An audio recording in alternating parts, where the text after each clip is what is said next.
मिस्र के यूसुफ की बचपन से लेकर जवानी फर्स्ट नाइट की कहानी। पैगंबर यूसुफ अलैहिस्सलाम की इमोशनल कहानी बचपन से लेकर जवानी तक मुसलमानों के धर्म ग्रंथ जिसे कुरान शरीफ कहा जाता है, जिसे कुरान शरीफ में अहसनुल कसासा के नाम से बयान किया गया है। पैगंबर इब्राहिम के बेटे याकूब और याकूब अलैहिस्सलाम के 11 बेटे होते हैं। यूसुफ अलैहिस्सलाम 10वें नंबर के बेटे होते हैं और इनसे एक छोटा भाई भी होता है और ये अपने 10 भाई में से बेहद खूबसूरत होते हैं।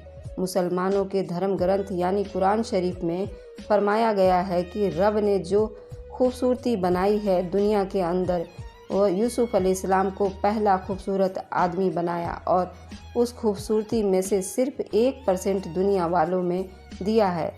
तो आप इस बात से अंदाज़ा लगा सकते हैं कि वह कितने खूबसूरत पैगंबर होंगे। याकूब अलैहिस्सलाम जो कि पहले से ही पैगंबर हैं, तो उनको ये मालूम हो जाता है कि यूसुफ भी आने वाले अगला पैगंबर है। याकूब अलैहिस्सलाम काफ़ी दौलतमंद भी होते हैं, काफ़ी हज़ार भेड़ें और बकरियां, काफ़ी ज़मीनें भी उनके पास था। यूसुफ अलैहिस्सलाम एक दिन अपने 10 भाइयों के साथ भेड़ें चराने की जिद करते हैं अपने पिताजी से। उनके पिताजी अपने पास से उनको कहीं जाने नहीं दिया करते थे, ख़ास तौर से तो उन भाइयों के साथ तो बिल्कुल भी नहीं, क्योंकि उनके भाई सारे यूसुफ अलैहिस्सलाम से काफ़ी चिढ़ते थे। चिढ़ने की वजह ये थी कि सब भाइयों से यूसुफ अलैहिस्सलाम को पिताजी बहुत ज़्यादा प्रेम करते थे और अपनी आँखों से ज़रा भी ओझल नहीं होने देते थे। पिताजी ने अपने कलेजे के टुकड़ों को उन भाइयों के साथ भेज दिया क्योंकि यूसुफ अलैहिस्सलाम काफ़ी जिद कर रहे थे उन लोगों के साथ जाने के लिए। उस दिन 11 भाई बकरियां चराने जाते हैं और वहां पर यूसुफ अलैहिस्सलाम को प्यास लग जाती है, तो वह पानी पीने के लिए यहाँ वहाँ कुआं तलाश करते हैं और उन्हें एक कुआं मिल जाता है, लेकिन उस कुएं का पानी बहुत खारा होता है। चूँकि यूसुफ अलैहिस्सलाम एक पैगंबर रसूल हैं, तो उसमें से पानी निकालते हैं और सारे भाई पीते हैं। वह पानी मीठा हो जाता है, लेकिन उन भाइयों को इस बात की कोई परवाह नहीं होती कि ये कैसे मीठा हुआ। लेकिन वह यूसुफ अलैहिस्सलाम को बिल्कुल भी नहीं चाहते थे। उस दिन तो वह सारे घर वापस लौट गए सही सलामत और भेड़ें भी वापस ले गए। फिर इसी तरह वह अपने साथ कई रोज़ यूसुफ अलैहिस्सलाम को भेड़ें चराने के लिए ले जाते और फिर अंदर ही अंदर एक मंसूबा बनाते हैं कि हम यूसुफ अलैहिस्सलाम को भेड़िए को खिला देंगे, ये फिर उनको यहीं पर जान से मार देंगे। वह दिन आ गया। अब इन लोगों ने यूसुफ अलैहिस्सलाम को उस कुएं में पानी पीने के लिए लेकर जाते हैं और उसी कुएं में धक्का दे देते हैं और यूसुफ अलैहिस्सलाम नीचे गिर जाते हैं और यूसुफ अलैहिस्सलाम को उस कुएं में तड़पता छोड़कर ये सब वापस घर लौट जाते हैं और अपने पिता को बताते हैं कि यूसुफ अलैहिस्सलाम को भेड़ियों ने हमला कर दिया और भेड़िया उनको पकड़ कर ले गई और उनको नोच नोच कर खा लिया। भेड़िया का खून कपड़ों से सना हुआ अपने पिताजी को दिखा देते हैं। ये बात सुनकर पिताजी पागल से हो जाते हैं और पूरे जंगल में सब जगह उनको छान मारते हैं, क्योंकि उनको यकीन ही नहीं होता भेड़िया उनको खा सकता है। लेकिन उनका एक भाई बहुत दयालु होता है जो यूसुफ अलैहिस्सलाम से छोटा भी होता है। उसके भाई उनको भी धमकी दे देते हैं, अगर तूने पिताजी को कुछ बताया तो हम तुझे भी मार देंगे। इसलिए वह छोटा भाई काफ़ी डर जाता है और वह उस कुएं में जाकर हर मुमकिन कोशिश करता है उसको बचाने के लिए, लेकिन वह काफ़ी छोटे होते हैं यूसुफ अलैहिस्सलाम से, इस कारण वे उनसे नहीं बचा सकते और बाहर नहीं निकाल पाए। इसी दौरान एक काफ़िला वहाँ से गुजर रहा होता है। उनके पास काफ़ी ऊँटें और भेड़ें और बकरियाँ और सामान भी होते हैं। उन्हें प्यास लग जाती है और वो इधर उधर कुआं तलाश करते हैं, तो उन्हें वह कुआं दिखाई देता है जिसमें यूसुफ अलैहिस्सलाम पहले से ही गिरे हुए हैं, लेकिन वह ज़िंदा हैं। उसी कुएं में अंदर वह मदद के लिए चिल्ला रहे होते हैं। लेकिन काफिला को मालूम होता है कि इस कुएं का पानी बहुत खारा है। लेकिन वह क्या करते, उन्हें बहुत प्यास लगी होती है, तो वो मजबूरी में उस कुएं में पानी निकाले जाते हैं। तो यूसुफ अलैहिस्सलाम पानी की जगह उस बाल्टी में वापस ऊपर की तरफ आ जाते हैं। तभी वे सारे काफिला देखकर उन्हें घबरा जाते हैं, लेकिन इत्तेफाक से वह सारे भाई भी वहां यूसुफ अलैहिस्सलाम के पास पहुंच जाते हैं। अपने भाइयों को देखकर यूसुफ अलैहिस्सलाम काफ़ी डर जाते हैं। वे कुछ बताने से पहले ही चुप हो जाते हैं। फिर काफिला परेशान हो जाती है, लेकिन उनको प्यास लगी होती है तो पहले पानी पीते हैं। लेकिन उन लोगों को पानी बिल्कुल मीठा लगता है, तो वह बिल्कुल ही हैरान परेशान हो जाते हैं कि ये कैसे मुमकिन हुआ। अब तक तो इस कुएं का पानी बिल्कुल भी खारा था और अचानक से मीठा हो गया है। क्या माजरा है। उसी दौरान यूसुफ अलैहिस्सलाम के भाई फिर से एक मंसूबा बनाते हैं कि ये घर वापस चला गया तो हम सब फिर से फंस जाएंगे। हम सब काफिले वाले को यहीं पर इसे बेच देते हैं और काफिले वाले इनको बिना हिचकिचाए खरीद भी लेते हैं। उनका दिमाग चल जाता है, क्योंकि वह कहते हैं कि ये लड़का कुएं के अंदर था तो कुएं का पानी अपने आप मीठा हो गया, और ये हमारे पास रहेगा तो हम काफ़ी दौलतमंद भी हो सकते हैं। इस तरह से वो काफिला यूसुफ अलैहिस्सलाम को खरीद के वहाँ से निकल लेता है और काफिला उन्हें ले जाकर मिस्र के बाज़ार में बोलियों के साथ ऊंचे दामों में उन्हें गुलाम के तौर पर बेच दिए जाते हैं। मिस्र के बाज़ार यानी मुख्यमंत्री यूसुफ अलैहिस्सलाम को सबसे महंगी बोली पर खरीद लेते हैं। इस दौरान वो अब 13 साल के हो चुके थे। वजीर ने अपनी पत्नी को बतौर गिफ्ट पेश किया और उन दोनों की कोई औलाद नहीं थी और वह मिस्र की सबसे हसीन और खूबसूरत औरत थी और यूसुफ अलैहिस्सलाम को देखकर बेहद खुश हो जाती हैं। लेकिन यूसुफ अलैहिस्सलाम को वजीर की पत्नी जुलेखा ने ख्वाब में पहले ही देख लिया था। जब वह कुंवारी थी, उसको पहले से ही यूसुफ अलैहिस्सलाम की तलाश थी, लेकिन पति को उसको बतौर औलाद गिफ्ट कर दिया था। लेकिन जुलेखा ने उसे ख्वाब में यूसुफ अलैहिस्सलाम का दीदार किया था। उसने तो अपना आशिक समझकर गिफ्ट कबूल कर लिया और उनको बड़ा करने के लिए हर ताकत लगा दी और उनको ये सारी खुशियाँ अता कर दी और उनको एक वजीर की उपाधि दे दी। अब जुलेखा ने अपना इश्क इकरार करना शुरू कर दिया। उसने हर मुश्किल अपनाना शुरू कर दिया। चूँकि यूसुफ अलैहिस्सलाम एक पैगंबर थे, उनको जुलेखा का नज़र का अंदाज़ा हो चुका था। उन्होंने जुलेखा का इकरारनामा बिल्कुल भी कबूल नहीं किया, क्योंकि जुलेखा की पति वजीर को वह धोखा नहीं देना चाहते थे और जुलेखा का हर मुमकिन नाकाम करते रहते थे। यूसुफ अलैहिस्सलाम पर हवेली के सारे लोग हंसते थे कि मिस्र की सबसे खूबसूरत औरत तुमको प्यार के लिए दावत देती है और तुम इनकार कर देते हो। वह सबसे कहते हैं कि मुझे अपने रब का वास्ता है, किसी को धोखा मैं नहीं देना चाहता। इस तरह से जुलेखा उनको 7 साल की कैद की सज़ा सुनाती है। अभी इधर वजीर को भी पता चल जाता है कि मेरी पत्नी जुलेखा मुझे बेवफाई करती है।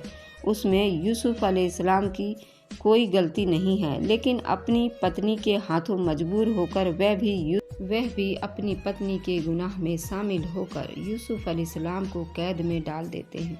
यूसुफ अलैहिस्सलाम इधर कैद में जाकर काफ़ी खुश रहते हैं, क्योंकि वह जुलेखा से काफ़ी तंग आ चुके थे और उसके से छुटकारा चाहते थे। कैद में जाकर वह चैन की सांस लेते हैं, लेकिन इधर जुलेखा को पता चल जाता है कि यूसुफ अलैहिस्सलाम को कैद में मेरे से बेहतर समझता है। तो जुलेखा इस बात पर बिल्कुल झुंझला जाती है।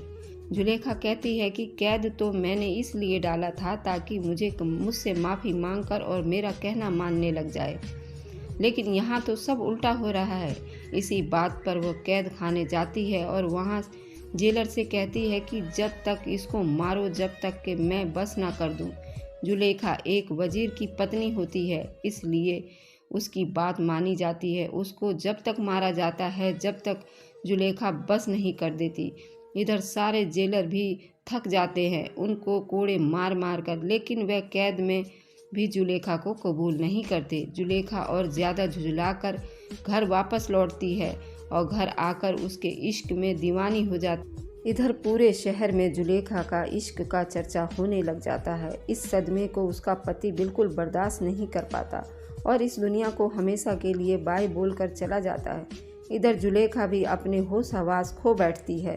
इधर जुलेखा का पति भी मर जाता है। इधर जुलेखा की मुँह बोली माँ भी खत्म हो जाती है। अब जुलेखा बिल्कुल अकेली पड़ जाती है। जुलेखा को हर जगह सिर्फ यूसुफ अलैहिस्सलाम ही दिखाई देते हैं। इधर यूसुफ अलैहिस्सलाम जेल कैद खाने में अपनी जगह बना चुके होते हैं। सारे कैदी सिर्फ यूसुफ अलैहिस्सलाम की पैरवी करने लग जाते हैं। यूसुफ अलैहिस्सलाम को कैद में उनका एक पुराना दुश्मन भी मिल जाता है, जो कि यूसुफ अलैहिस्सलाम से काफ़ी नफ़रत करता है और समय समय पर उनको धमकाता रहता है। इधर दो कैदी और मिलते हैं, जो कि वज़ीर आला यानी प्रधानमंत्री की खुफिया मृत्यु की साजिश में पहले से कैद होते हैं। वह दोनों कैदी यूसुफ अलैहिस्सलाम को रातों को इबादत करते हुए देखते हैं और मन ही मन कहते हैं कि ये कैसा इंसान है जो कि कैद खाने में बड़े आराम से रह रहा है। इसको तो वज़ीर की उपाधि मिली थी और उस वज़ीर की उपाधि को ठुकराकर उसे कैद खाना पसंद आ रहा है। और वह दोनों कैदी यूसुफ अलैहिस्सलाम पर हंसते हैं।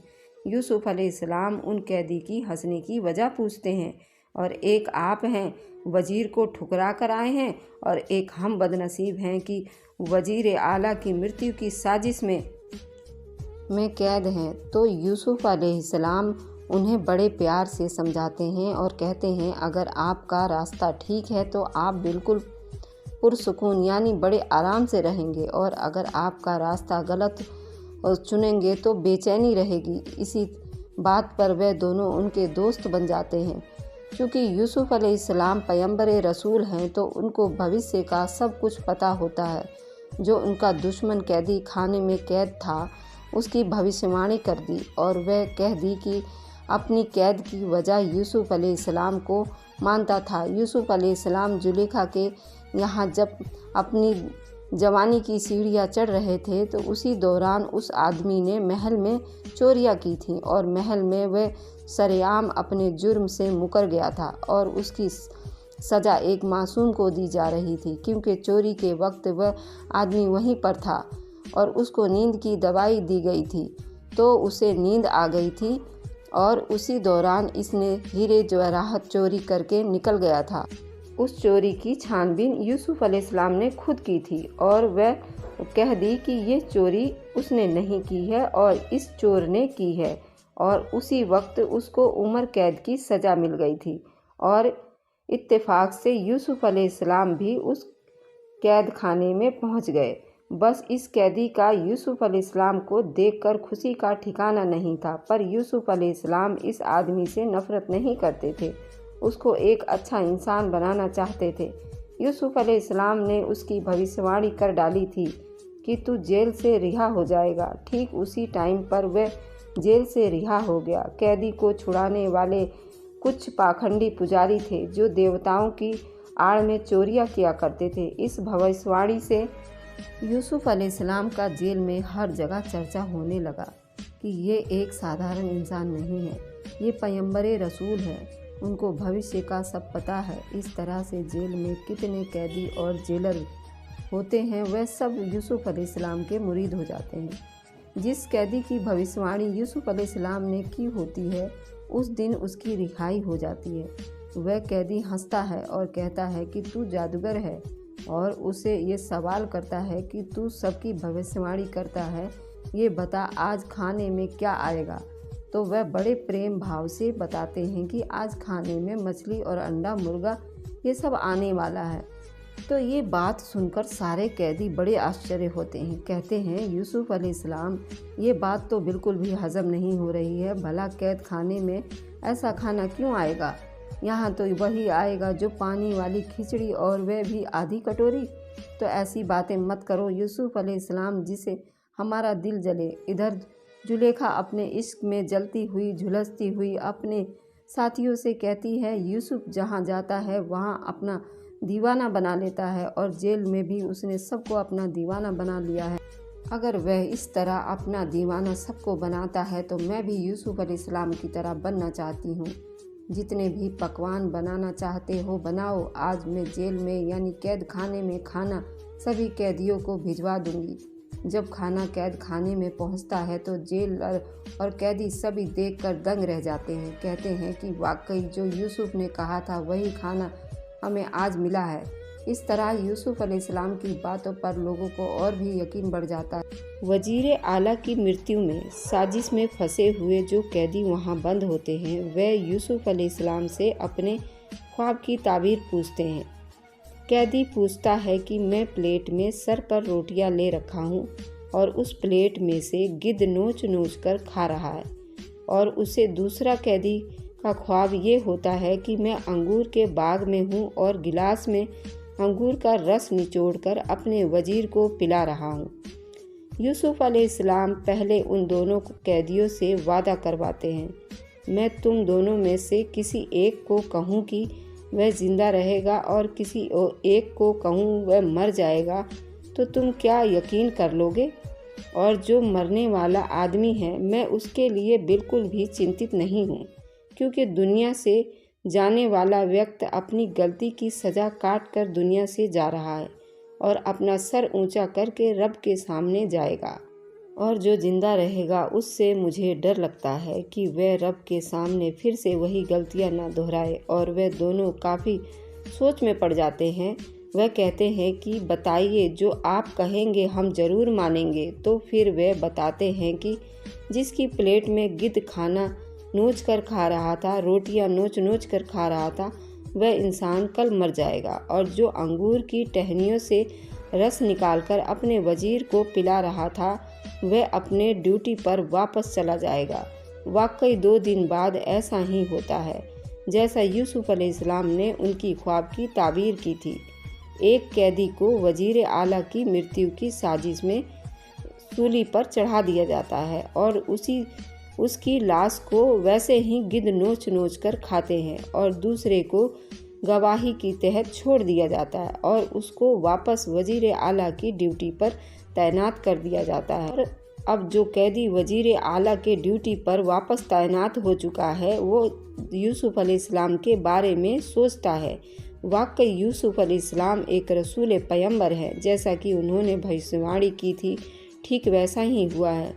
शुक्रिया अदा करने के लिए वह यूसुफ अलैहिस्सलाम से मिलने के लिए कैद खाने जाता है और वहाँ का हाल सुनाता है कि आपने जो भविष्यवाणी की थी ठीक वैसा ही हुआ है। और यूसुफ अलैहिस्सलाम उसको समझाते हैं, ठीक है, आप सब इस गलती को वापस मत दोहराना और सही मार्ग चुनना और सही काम करना। और खुशी खुशी अपनी ड्यूटी करने लग जाता है। कुछ ही दिनों में वजीर आला यानी प्रधानमंत्री की भी मौत हो जाती है और फिर वजीर आला की जगह उनके बेटे को दी जाती है। और इस तरह पूरे शहर में एक जश्न होता है। इस जश्न में सभी शहर के बड़े बड़े वजीर भी शामिल होते हैं। वजीर आला का बेटा जो अभी अभी गद्दी नशीन हुआ है। ये वीडियो का फर्स्ट पार्ट है। इसका सेकंड पार्ट देखने के लिए आप मुझे कमेंट करें। और जब तक के लिए धन्यवाद। स्वस्थ रहें, खुश रहें, बाय बाय।